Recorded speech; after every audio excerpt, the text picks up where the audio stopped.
Bayangin lo hidup di zaman dulu dan lo nulis pakai tangan kiri. Terus guru lo ngikat tangan lo ke meja biar lo bisa nulis pakai tangan kanan. Karena zaman dulu itu kidal dianggap aneh. Cuman karena lo kidal ya, bukan karena lo nakal, bukan karena lo ngerjain tugas teman lo, tapi karena lo nulis nggak pakai tangan kanan. Dan percaya atau enggak, di beberapa belahan dunia zaman dulu orang yang nulis pakai tangan kiri itu bisa dianggap sebagai kerasukan setan. Tapi kenapa? Dari mana asalnya stigma negatif dari tangan kiri? Oke, so let's go way back to sejarah. Jadi tangan kiri itu secara harfiah sering dianggap salah.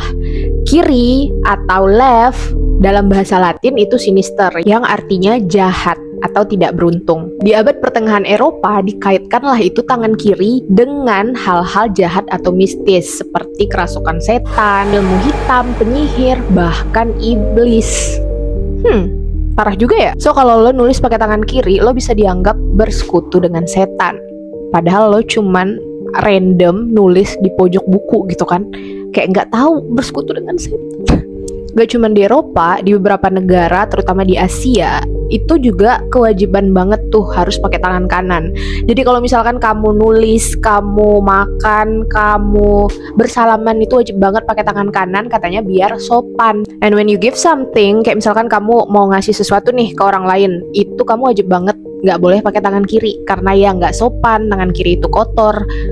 So yeah, anak-anak yang dominannya tangan kiri itu dipaksa melakukan sesuatu pakai tangan kanan. Dulu waktu aku SD, aku pernah yang ngeliat temen aku dipegangin nih tangannya sebelah yang kiri sama guru biar dia bisa belajar dan terbiasa menggunakan tangan kanan. Nah, kita geser dikit nih ke sains. Ternyata 10% populasi di dunia itu kidal.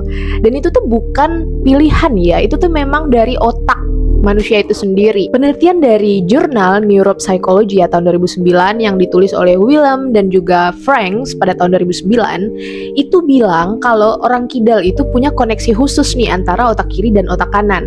Jadi mereka lebih cepat memproses informasi-informasi yang kompleks. So, ini bikin mereka lebih mungkin untuk punya kreativitas yang lebih tinggi, lebih peka terhadap detail visual dan ruang, bahkan lebih cepat dalam hal multitasking.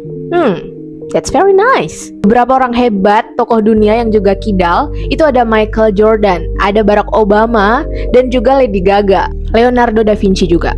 Jadi lo lihat nih, dari seniman, atlet, sampai presiden itu orang yang kidal. Being different, it's not just okay, it's powerful. Gue pernah ngobrol sama teman gue yang juga kidal. Jadi dia tuh merasa udah berbeda dari kecil. Pernah pengen ikut lomba menulis, tapi takut dikira bakalan gak rapi. Terus juga pas dia nulis nih megang pensil, disuruh geser ke kanan. So itu ngingetin gue hal-hal kecil yang seharusnya tuh gak penting-penting amat untuk dipermasalahkan, sehingga besarnya itu gak menjadi luka. Being kidal itu cuman satu dari contoh hal yang berbeda, tapi yang membuat orang itu jadi unik di dunia ini. Kayaknya itu udah jadi makanan sehari-hari kita deh. Terlepas dari being kidal, kita pernah menjadi orang yang merasa berbeda, gak cocok, atau kenapa sih kita gak bisa normal kayak orang lain. Kalau lo pernah ngerasa kayak gitu, entah karena lo kidal atau lo memiliki sesuatu hingga terlihat berbeda, gue cuman pengen bilang satu hal. Lo gak salah, lo gak aneh, lo cuman manusia yang punya caranya tersendiri buat berfungsi. Gak semua orang nulis harus pakai tangan kanan, gak semua orang harus punya jalan hidup yang lurus untuk hidup di dunia ini, dan gak semua orang yang punya sesuatu yang berbeda itu salah. Kadang yang paling ngebentuk lo itu adalah hal yang dari dulu itu selalu lo sembunyiin.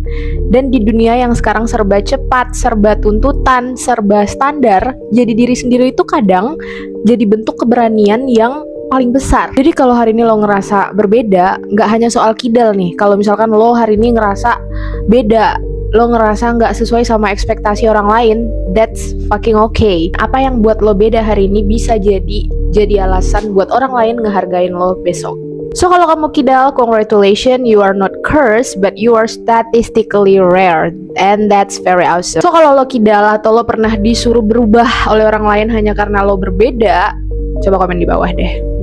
Nah, penelitian dari jurnal gue pernah ngobrol